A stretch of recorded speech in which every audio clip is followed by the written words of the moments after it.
I'm Vin. I'm Sori. That's Booby. And Julpy and Ghosty. Oh, my word. I didn't tell you. I think I finally figured out what's been going on with the Teespring thing. So my phone takes pictures in HEIC. I don't even know what that means. But I can't upload those things to PicMonkey. And Teespring can't open those. So I took a screenshot of that picture and sent that to them. And hopefully now they can fix the problem. And then we can start promoting the shirts that we actually... really believe. I'm wearing the leggings. Yeah. The leggings are pretty cool. Yeah, there you go. Ta-da! Yeah, that's good. I'm sure we'll have lots of comments there. So please. buy our stuff. Buy our gear. Buy our gear. Was it X say buy our shirts? Mm-hmm. By the way, shout out to Gershok. Yes, Gershok is basically holding Covers Week hostage on the channel. So thank you very much for that, Gershok. I know. And you know, Christine had requested her song a very long time. I think we should just do that. Yeah. I mean, we can do it and then just release it to her and then, whatever. For timely, topical, political commentary, you can hit us up at Middle America with Vin and Sori. For everybody worried about the coronavirus, we love you. We're praying for you. Wash your hands, all that stuff. I'm not really saying a lot about it because, quite frankly, I'm not a virologist. Right. And I feel like anything that I would say about it would just induce panic or we don't want to do that. Or trivialize it, both of which I don't want to do. We did have a fireside where somebody won this.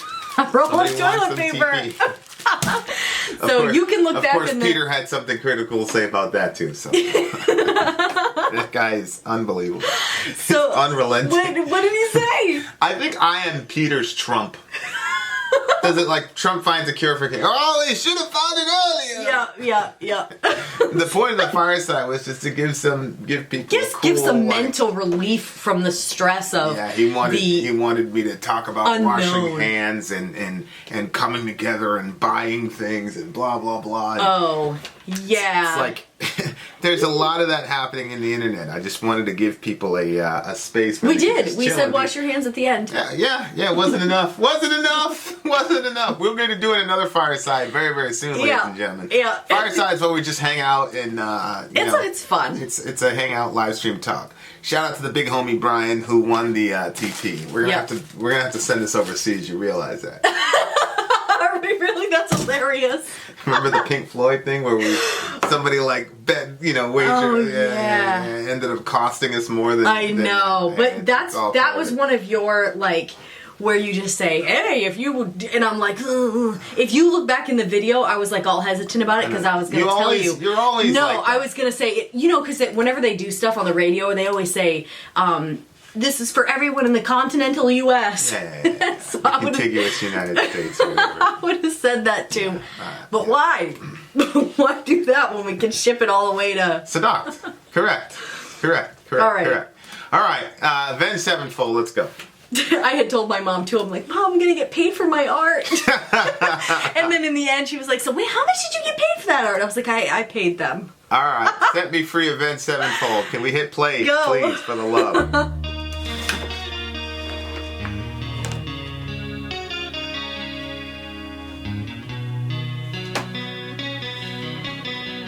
Babe, the cord's all the way down the side, probably. Whoa.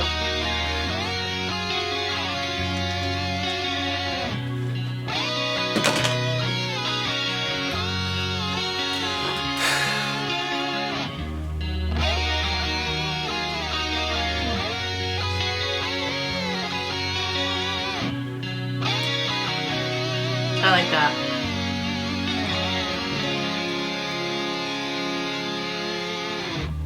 There's a calmness to the air outside. Watch the sun color the sight of a morning sky. But all I see are clouds of darkest gray. A full eclipse to veil the start of another day.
Woo. Whoa. Wow. Whoa. That was amazing. These guys... Totally not what I expected. These guys were very instrumental in the early days of this channel.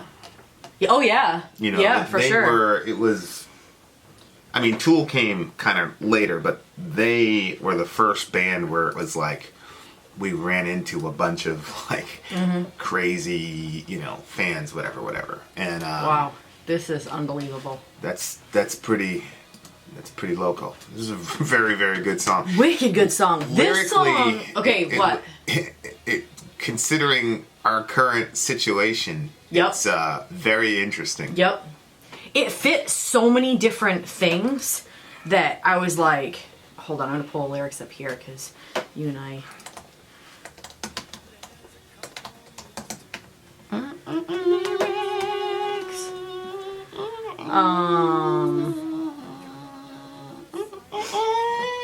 Oh my word. It was... Wow. What? Where is it? Just look at that one. Yeah, I know, but you just run it up and down. So it was crazy because yes, there was like the whole, like the coronavirus thing kind of came into my head and how that is, but then like it was a lot, when it first started, actually, I was thinking of someone who struggles with depression. There's a calmness to the air tonight. Watch the sun color the sight of a morning sky. Right. But all I see are clouds of darkest gray, a full eclipse to veil the start of another day. Yeah. Because it's, when you're depressed in the evening, you're like, well, maybe tomorrow will be better. But when you wake up depressed, it's like, no, like, it just veils everything. And then hear the laughter as the children smile, hold a newborn close, and dream for a little while. But all I hear is death knock at my door and think of painful journeys out our young must endure. And then when it hit that one, then I was thinking about this whole coronavirus thing that we're experiencing and how people are very fearful. And then there's the, you know, like kids are carriers, but they're not getting infected. So then it's like hold the newborn and dream for a little while. Yeah. So that was pretty crazy. But then when it got to the set me free tonight part, I flipped back in my thinking to the person that was depressed. But then when verse 3 hit, touch the water with your own two hands, let the freedom bell ring, bring calm to a troubled land. But when it hit that part, I was thinking, because we used to do like a lot of baptisms. Yeah, I was going to say, like, we were around a lot of people that were in some very troubling situations. And, like, some of them, when they were baptized, like, that was, like, the start of something new. And so touch the water with your own two hands, let the freedom bell bring calm to a troubled land. Yeah. Because we saw the effects of, not that baptism changes somebody or baptism saves anybody. That's not it at all. By itself. It was just, right, it was just that they were making a decision that they were going to, like, stop their drugs or stop the things that were destroying them, and they were going to start following after God. And so their baptism was like the first steps of that. So it was like, and we saw the effects of it bringing calm to a troubled land, to a troubled city. We saw the calm that it brought. Literally. And literally violent things didn't happen because of that, and that was just crazy. But then it says, but all I feel are my 2 feet in chains. I know the system, but I can't figure out the game. And that reminded me of different people that were like around us, but they never really like integrated into like a relationship with God, and so they kind of just saw other people and other people getting free, and like they kind of wanted it, but they weren't, you know, like kind of reminded me of that. But then scroll up. So then when he just set me free tonight, just reminded me of like all kinds of different situations, like the person that's just completely just given over to be fear, and fear like dictates to them their day. Like that person is crying out like, set me free tonight. Or the person that's addicted to certain drugs and they cannot stop. Even the person that's addicted to cigarettes and wants to stop.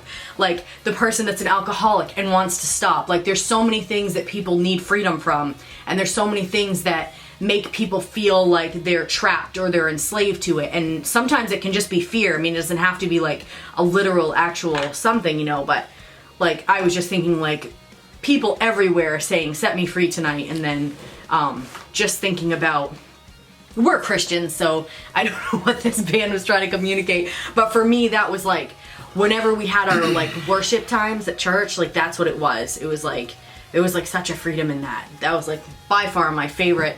Yeah. Nothing can beat that that feeling of you know, being in worship and just Yeah, it really makes you think about the pros and cons of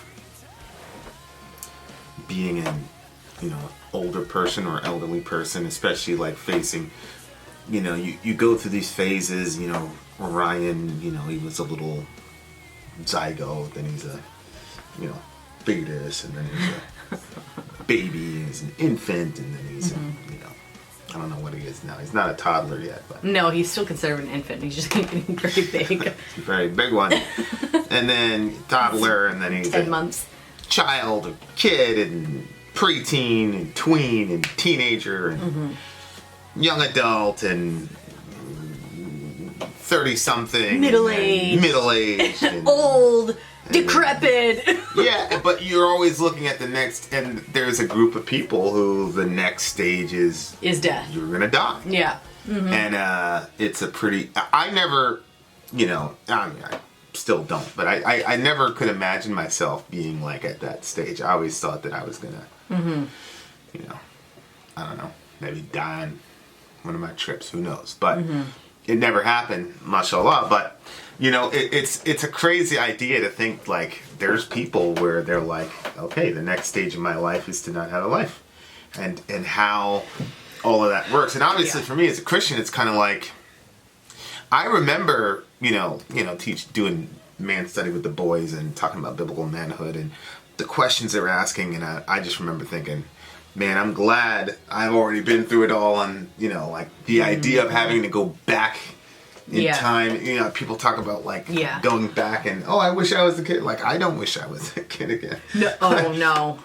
Well, I don't wish I was a teenager again either. Like, I'm glad that I'm on the other side of that. I think maybe the reason why you feel like that is because you had certain things that you wanted to accomplish in your life, and you have.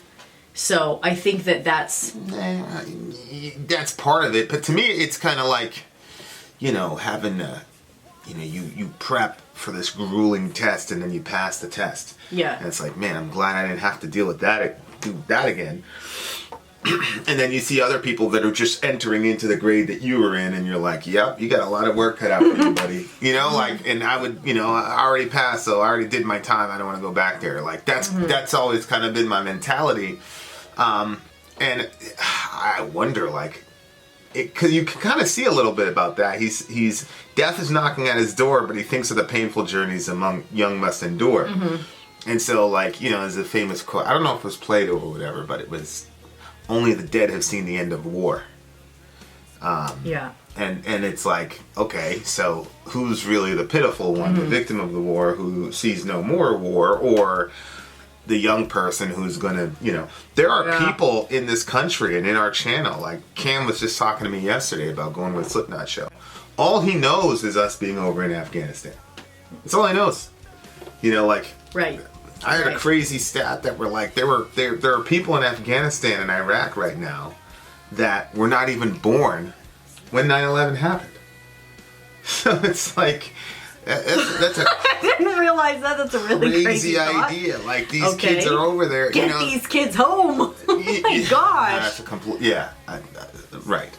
But it's like, wow. Whoa, that's a pretty crazy notion, man. Like, I mean, talking about 3 years removed, an 18-year-old. Wow, you that's know, crazy. Like, so it's like, man, you really start thinking about that stuff, and it's like, okay, so who's, you know, is that passage in Isaiah that was really interesting. It's basically the righteous are taken away and no one understands, and then it's basically they're taken away because they're being spared from seeing evil or whatever. Oh yeah, and that's a very interesting concept to me. Of sometimes God will take people.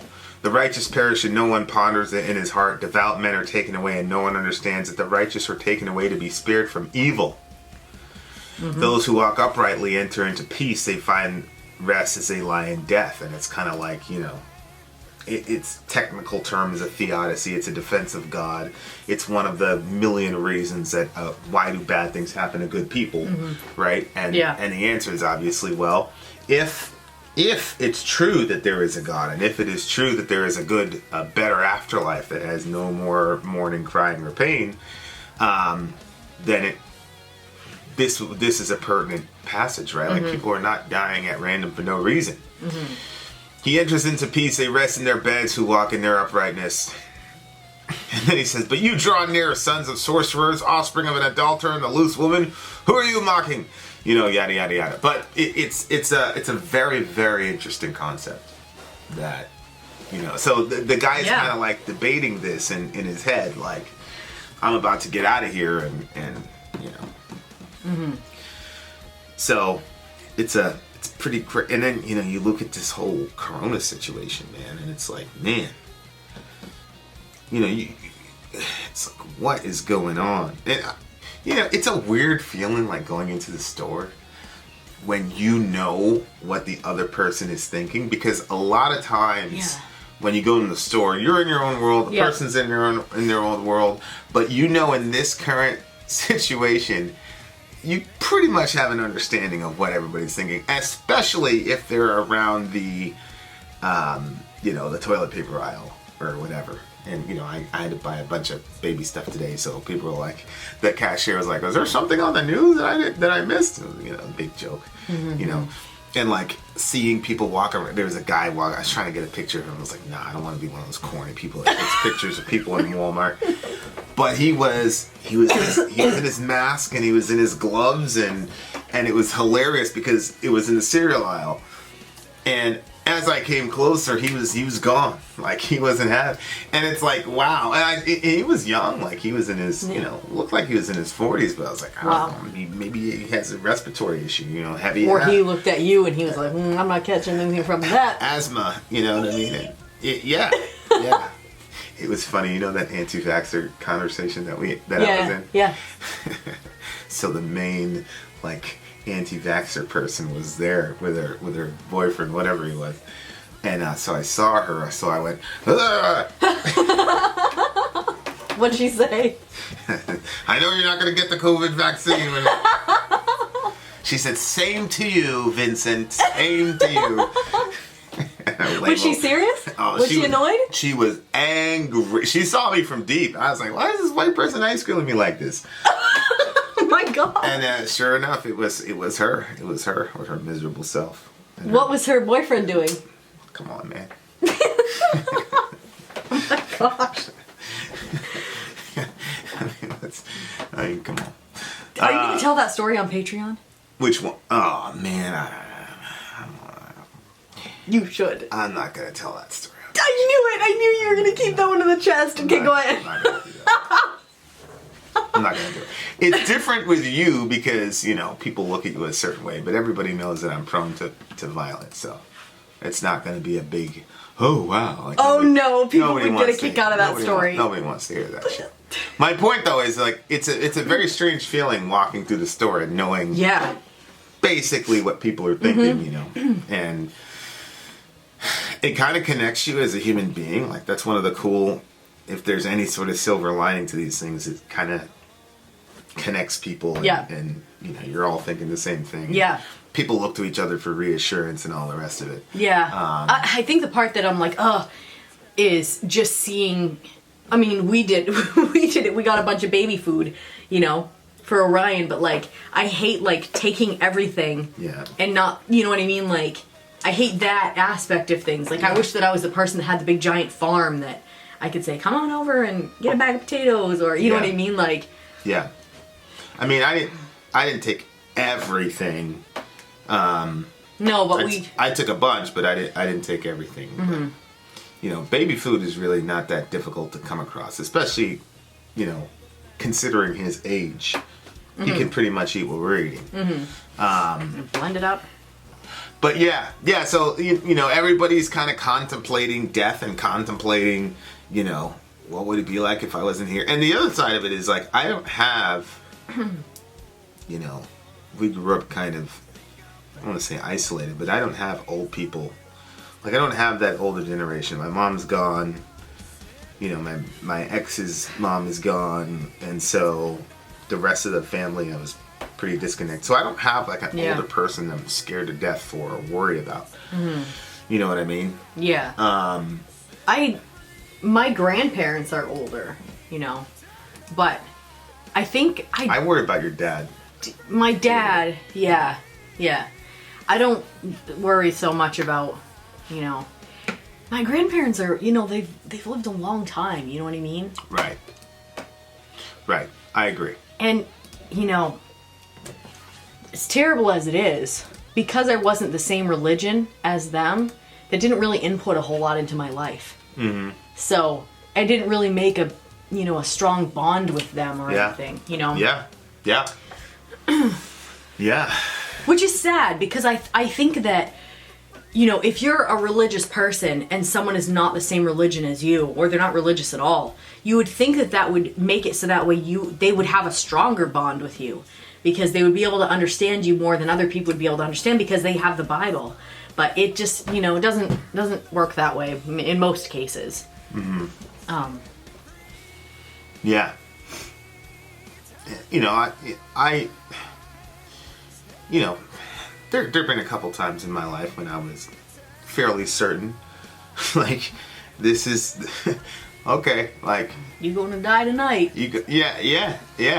There've been a couple days where I woke up in the morning and was very surprised.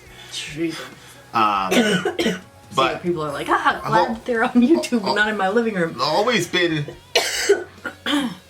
pretty calm about it, you know, in those moments. But obviously, thinking about something happening to you, the kids, Oreo, you know, like that, you know, that's one of those things where it's like, you know. Mm-hmm. But yeah, it's a crazy situation we all find ourselves in, you know, and this old guy's kind of like reflecting on it. And, you know, I think there must be stages that people go through and all that when they're starting to really realize that their mortality is creeping up on them. And this guy's saying, "Set me free tonight." Like, and you hear these, I always hear these stories about, you know, we're talking about one of your family members, when, not really a family member, but a friend of family, when he was dying. And it was pretty cool because he's like, you know, he was... They were the people that prayed over me when I got healed when I was a kid. Okay. Yep. That's who they are. So, like, pretty crazy story. Like, you know, like a week before he died, he was completely lucid. And he was like, "You see those people in there?" And he wasn't afraid. He was like, they were inviting. I don't know who they are, but... They were welcoming. Very welcoming. Yeah. But his wife was like, "No, I don't see them." She didn't see anybody. And he's like, "I had a feeling." Yeah. He knew. Yeah. You know, it was like... Yeah, and then God was sending his angels to he was it's very strange because his wife was with him and she's going to stay with him till the end. And he was basically in a comatose state, fading in and out. Yeah. And then she went to get a water or something. And then soon as she... Right around the corner. Soon like as she literally leaves in the the kitchen. room, he snaps out of his comatose state, you know, looks up, puts his hands up, and then falls back dead. With this huge grin on his face, you know, like... Yeah. You know, it's like, hey, man. You know, like... That's why I always say, like, you know, I tell the kid, you know, I told the kids this, you know, we talk about dying, and I said, look, man, when it's time to die, God will give you dying grace. Mm-hmm. You know, like, don't worry about where you're at today, because, like, who you are today would not be able to handle dying. Right. But you don't need dying grace right now. You need dying grace for when it's time to die. And then God will give you the grace and all that jazz. Was it precious in the sight of the Lord is the death of one of the saints? Or? Psalm 37:37. What does it say? I'm getting there. What does it say? There. Mark the blameless and behold the upright, for there is a future for the man of peace. See, I don't like that translation. Hold on. It must have been KJV. Just click on it. Oh, If you click on it, it'll give you the other translation. I have it in my head. Basically, mark the righteous man, and it talks about that in the end, when he dies, there will be peace. Okay. But this doesn't really seem like it's saying that, huh? It's just talking about a future. Oh, right there. King James, mark the perfect man and behold the upright, for the end of that man is peace. Mm-hmm. Oh, so it's not necessarily talking about his death. Yeah, not necessarily, but I'm sure it's like all-encompassing and including that, especially when you look at, the Isaiah 57 passage. I mean, but we've seen it, like, people when they were dying that are not, they don't believe that they have a good future. They don't believe they're going to a good place. You know what I mean? Like, like, there's so many accounts that you can read about of people when they're at their end and they're not hopeful for anything. Horrifying stuff. Yeah. Yeah. Even people that don't have any belief in anything after, like when they get close, all of a sudden. Yeah, I had this. Yeah. Not that. I'm not. Yeah, go ahead. I'm not saying that to like back in the day, I think that they used to try to, hellfire and brimstone to like force people to like follow after God. Like, I'm not trying to say it in that sort of way. Just no, I agree. I just think but I mean, reality is there. People have both, of the, and it's like. I'm sure there's an explanation for it. I agree with you. Like, there's an explanation for it, for sure. He's talking about being set. But man, sonically, man, the guitar Oh work. my word! Woo! It was so beautiful. Like, it took me places. Yeah, I love it when music does that. Yeah, that guy, man. It'll heat up the back of my neck. And then I goosebumps. He's a bad. Sinister Gates is his name, I think. He's a bad man. And vocally, I really liked the vocal style. Yeah, he's got a very... Was that different than usual? No, that's how the guy we just sounds. haven't been around them a little bit. It's interesting. Maynard kind of overtakes everybody, but this guy also has a pretty distinct vocal signature. Like, he sounds a certain way, like, immediately. And I honestly haven't heard anybody sound like him. There's nobody that sounds like him in the genre. So, he's they're a gifted band, that's for sure. What do you give the song? It's a 10 for me. It might even be bumped into the 11 category. It's an 11 for me because it was like on a physical level I got goosebumps, and then on a soulish level it was like had some deep emotions to it, and then also it was a spiritual song for me as well. So it's an 11 for me. Yeah. These guys were actually the first 10 we ever gave out, and it was like that 14-minute epic song it was really good. The solo was really, really good. My bar for solos is, would the song have been the same without it? If I say yes, then the solo was unnecessary. Right? Which one was it? Look, here they are. Those are the ones we've done. What are you talking about? These are our Avenged Sevenfold reactions. Do you know which one it is?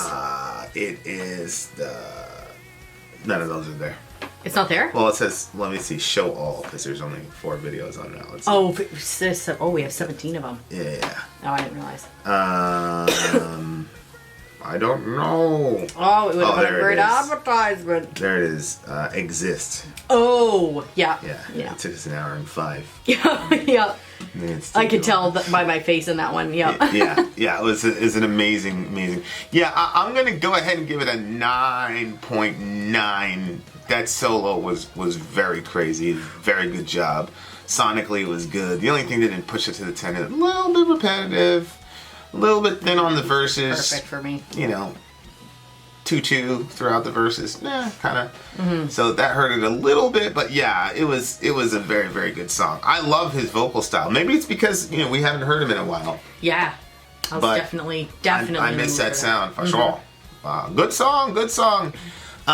Stay safe. Wash your hands, right? I mean, that's honestly, like, that's the big thing. And people, I think we're gonna ratchet up the fireside stuff, especially if people start having whole cities start getting shut down in mandatory quarantine. People are talking about social distancing right now, so so we're gonna try to do that and kind of hang out with everybody and provide everybody a space where they don't have to think about that for 2 hours, right? Yeah. And then if you want to think about it because you haven't thought about it enough, then reach out to Sarcast and he can. Maybe I'll throw together a live stream for you, and you guys can all be terrified together. Yeah. Be terrified together. Oh man, Sorry out. Gone. Set me free tonight.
There's a calmness to the air outside. Watch the sun color the sight of a morning sky. But all I see are clouds of darkest gray. A fall eclipse to